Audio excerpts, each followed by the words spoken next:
अस्सलाम वालेकुम, hope you all are doing well. Last lecture में हमने बात की थी टाइप्स ऑफ ऐसे पे, जिसमें हमने देखा था कि कोई भी टॉपिक हमें एग्ज़ाम में आता है तो उस टॉपिक की नेचर के अकॉर्डिंग हमने उसको या तो डिस्क्रिप्टिवली अटैम्प्ट करना होता है या आर्गूमेंटेटिवली अटैम्प्ट करना होता है। अगर कोई टॉपिक ऐसा है जो कि ये डिमांड कर रहा है कि उसको आर्ग्यूमेंट्स के थ्रू एग्जामिनर को परसुएड करें और हम उसको डिस्क्रिप्टिवली अटैम्प्ट कर देते हैं तो वो हमारा गलत हो जाता है। इसलिए हमें टॉपिक क्रैक करना आना चाहिए, हमें पता होना चाहिए कि किन टॉपिक्स को हम डिस्क्रिप्टिवली अटैम्प्ट कर सकते हैं और कौन से टॉपिक आर्ग्यूमेंटेटिवली अटैम्प्ट करने होते हैं। तो लास्ट लेक्चर में हमने देखा था कि कौन कौन से टॉपिक्स को हम डिस्क्रिप्टिवली अटैम्प्ट कर सकते हैं। इसके अलावा हमने आउटलाइन के स्ट्रक्चर्स देखे थे, 2-3 एग्जाम्पल्स देखी थी। अगर आपने वो वीडियो नहीं देखी तो पहले आप वो वीडियो देख लें ताकि आप सीक्वेंस वाइज डिस्क्रिप्टिव ऐसे की प्रैक्टिस कर सकें, outline and then introductory paragraph. आज हम इंट्रोडक्शन की बात करते हैं कि डिस्क्रिप्टिव जो ऐसे है या आर्गुमेंटेटिव ऐसे है, हम किस तरह से इंट्रोडक्शन लिख सकते हैं। सबसे पहले तो 1-2 मिथ्स की बात करते हैं कि कुछ टीचर्स ने फिक्स किया हुआ है कि भाई आपने इतने वर्ड्स का ही इंट्रोडक्शन लिखना है। जैसे अक्सर कहा जाता है कि भाई अगर आपके पास 2500 वर्ड्स का ऐसे आया है तो आपने उसको 200 या 250 के राउंड अबाउट लिखना है।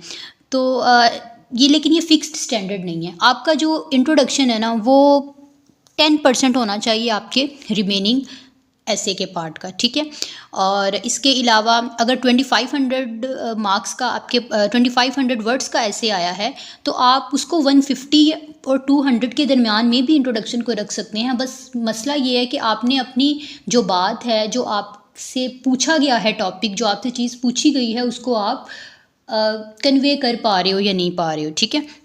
आइडियली 150 से 200 तक इनफ होता है। जो 100 मार्क्स का अक्सर ऐसे आया होता है ना, इसका इंट्रोडक्शन इनफ होता है इतने वर्ड्स का। और दूसरी चीज़, अक्सर बच्चे क्या करते हैं 2 पैराग्राफ्स में लिख लेते हैं इंट्रोडक्शन को। तो कभी भी आपने, चाहे वो 20 मार्क्स का ऐसे है, 50 मार्क्स का आए या 100 मार्क्स का आए, आपने हमेशा एक पैराग्राफ में इंट्रोडक्शन लिखना होता है। दूसरा, अक्सर टीचर रिकमेंड करते हैं और बच्चे लिखते भी हैं, कोटेशन से अपना ऐसे शुरू कर देते हैं। स्पेशली जो आपका ऐसे है आर्गुमेंटेटिव ऐसे है, उसको आप कैसे कोटेशन से शुरू कर सकते हो जबकि एग्जामिनर मांग ही आपसे आपका स्टांस रहा है, ठीक है। आपने तो ऐसे में, चाहे वो डिस्क्रिप्टिव है या आर्गुमेंटेटिव है, ठीक है, आपने अपनी इन्फॉर्मेशन अपने एक्सपीरियंस के अकॉर्डिंग अपना स्टांस देना है। तो आप स्टार्ट ही किसी और की कोटेशन से कर रहे हो तो ये आपको कोटेशन से शुरू नहीं करना चाहिए। आप इसके जो है इसके बरक्स आप कोई इंटरेस्टिंग या आप कह लो अटेंशन ग्रैबर स्टेटमेंट जो है ना वो आप लिख सकते हो। तो अपने ऐसे को कि इंट्रोडक्शन को कभी भी कोटेशन से शुरू मत करें।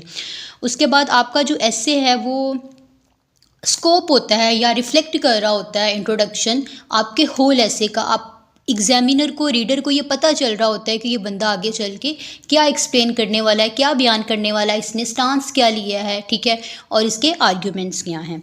उसके बाद लिखने के 2 तरीके हैं, या तो हम जनरल टू स्पेसिफिक जाते हैं या हम स्पेसिफिक लिखते हैं। स्पेशली जो 50 या 20 मार्क्स का ऐसे आता है उसको लिखना ही स्पेसिफिक चाहिए, डायरेक्ट हिट कर देना चाहिए टॉपिक को। स्पेसिफिक से मुराद ये है कि एग्जामिनर ने जो आपसे टॉपिक पूछा है, जो डिमांड की है, ठीक है, जो आपकी डोमेन आई है पेपर में, जो स्कोप है ऐसे का, आपने डायरेक्ट उसको हिट करना है। फॉर एग्जांपल आपसे अगर पूछा गया है कि पाकिस्तान का जो एजुकेशन सिस्टम है उसमें क्या प्रॉब्लम्स हैं, तो आप फर्स्ट लाइन से ही पाकिस्तान के एजुकेशन सिस्टम पे बात करना शुरू कर देते हो और उसकी कॉजेज़ और जो भी डिमांड की गई है उसको बयान करते हो। जबकि जो जनरल टू स्पेसिफिक है वो अक्सर 100 मार्क्स के ऐसे या उससे ज़्यादा मार्क्स का अगर ऐसे आया है तो उसमें आप जनरल टू स्पेसिफिक ही मूव करते हो। अब हम देखते हैं कि जनरल टू स्पेसिफिक जो है वो किस तरह से हम लिख सकते हैं। तो सबसे पहले इसमें जो पहला या पहले 2 जुमले जो होते हैं या एक जुमला भी आप लिख सकते हो, उसको हम हुक कहते हैं, ठीक है। वो हुक आपका ओपनर होता है, ठीक है, वो अटेंशन ग्रैबर होता है, वो अटेंशन ग्रैब करता है एग्जामिनर की, एग्जामिनर को कन्विंस करता है कि वो आपके ऐसे को आगे रीड आउट करे। ये चीज़ आपने जहन में रखनी है कि ये जो बात कही जाती है कि भाई आपकी इंट्रोडक्शन, आपकी थीसिस स्टेटमेंट या आपकी आउटलाइन पे ही आपके फेल या पास होने को जज कर लेता है एग्जामिनर, तो ये सही है। इसलिए आपने कोई एग्जामिनर को कोई मौका ही नहीं देना कि वो आपकी थीसिस स्टेटमेंट, आउटलाइन या इंट्रोडक्शन पढ़ के उसको ये लगे कि नहीं मुझे इसका ऐसे जो है वो आगे मज़ीद नहीं पढ़ना चाहिए, इसने स्टांस गलत लिया है या इसने डिमांड ऑफ ऐसे के बरक्स ये जा रहा है, तो वो इंट्रोडक्शन पे ही आपको छोड़ देता है और आगे आपका ऐसे जो है वो रीड नहीं करता। इसलिए आपका जो स्टार्ट है वो बड़ा ही यूनिक होना चाहिए, वो अटेंशन ग्रैबिंग होना चाहिए, वो इंटरेस्टिंग होना चाहिए। आप इसको एक जुमले में भी लिख सकते हो और दो जुमले में भी लिख सकते हो। इसके बाद इसको बैकग्राउंड इन्फॉर्मेशन या आप इसको स्पोर्ट द ओपनर भी कह सकते हो, ठीक है। ये जो आपकी बैकग्राउंड इन्फॉर्मेशन है ये एक तरह से रीढ़ की हड्डी है।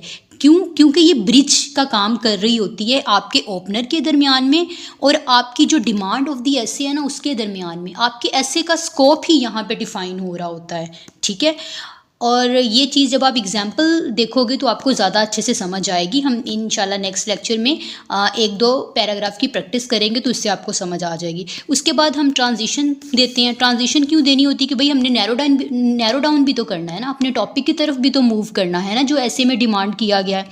तो हम ट्रांजिशन वर्ड्स के थ्रू बयान करते हैं, जैसे हाउ एवर, नेवरदलेस और लाइकवाइज वगैरह। उसके बाद हम क्या करते हैं, अपने जो हमारा डिमांड है टॉपिक की, अपने ऐसे की जो पूछा गया है, हम उसको बयान करते हैं। फ़र्ज़ करें कॉजेज़ इम्पैक्ट्स पूछे गए हैं तो आप फ़र्ज़ करें आपने आउटलाइन में अगर 5 कॉजेज़ लिखे हैं या 4 कॉजेज़ लिखे हैं तो आप अपने इंट्रोडक्शन में वो 2-3 कॉजेज़ बता देते हो, 2-3 इम्पैक्ट्स बता देते हो, सोल्यूशन बता देते हो। मतलब यहाँ पे आपका डिमांड आ रहा होता है। और अगर हम आर्गुमेंटेटिव ऐसे की बात करें तो यहाँ पे हमारा थीसिस स्टेटमेंट आ रहा होता है, ठीक है। उसके बाद हमारी जो डिमांड है उससे रिलेटेड हम क्या देते हैं, कोई एविडेंस दे देते हैं, कोई एग्जांपल दे देते हैं, कोई रिपोर्ट दे देते हैं या स्टैट दे देते हैं, ताकि हमारी जो थीसिस स्टेटमेंट है, जो हमारा स्टांस है, जो हमारी डिमांड है ऐसे कि उसको अप्रूव कर सके, ठीक है, उसको स्ट्रेंथन कर सके। उसके बाद हम रीस्टेट करते हैं थीसिस स्टेटमेंट को। ये ऑप्शनल है डिस्क्रिप्टिव के लिए, क्योंकि यहाँ पे तो हम डिमांड ऑफ दी टॉपिक बता रहे हैं ना, जो हमसे पूछा गया उसको बयान कर रहे हैं और एविडेंस दे रहे हैं। तो इसको तो रीस्टेट करने की ज़रूरत नहीं है, क्योंकि ऑलरेडी ही हमने उसको एविडेंस के थ्रू स्ट्रेंथन कर दिया होता है। लेकिन थीसिस स्टेटमेंट में जो आर्गुमेंटेटिव ऐसे है जिसमें हम थीसिस स्टेटमेंट लिखते हैं, अपना स्टांस लिखते हैं, वहाँ पे हमने एविडेंस के बाद अपने थीसिस स्टेटमेंट को रीस्टेट करना होता है, ठीक है। और उसके बाद कंक्लूड करते हैं हम अपनी इंट्रोडक्शन को। कंक्लूड करने से मुराद ये है कि यहाँ पे हम अब रीस्टेट करते हैं अपनी पोजीशन को, यानी कि हम बताते हैं एग्जामिनर को भाई आगे चल के हम इस ऐसे में क्या बात करने लगे हैं। जैसे कि हम क्या देते हैं, दिस ऐसे highlights the significance of education system for the country या फॉर पाकिस्तान, या दिस ऐसे highlights the flaws of education system of Pakistan. इस तरह करके हम बताते हैं, ठीक है, अपने एग्जामिनर को कि हम आगे ऐसे में क्या बात करने वाले हैं। आई होप सो आपको समझ आई होगी इंट्रोडक्टरी पैराग्राफ की। आप इस पे प्रैक्टिस करें। अगर आपने वैल्यूएशन करवानी है तो आप मुझे मेल कर सकते हैं। और इसके अलावा नेक्स्ट वीडियो में इंशाल्लाह हम यही इंट्रोडक्टरी पैराग्राफ जो जनरल टू स्पेसिफिक है, एक इंट्रोडक्शन हम जनरल टू स्पेसिफिक में आपके साथ शेयर करूँगी और एक इंट्रोडक्टरी पैराग्राफ हम स्पेसिफिक वाला भी कर देंगे, ताकि जिन बच्चों को स्पेसिफिक लिखना ईजी लगता है वो स्पेसिफिक वे में अटैम्प्ट कर सकें। तो इंशाल्लाह नेक्स्ट वीडियो में मुलाकात होगी। आप वीडियो को लाइक कर दीजिए, सब्सक्राइब कर दें चैनल को और अपने फ्रेंड्स के साथ शेयर कर दें। Thank you.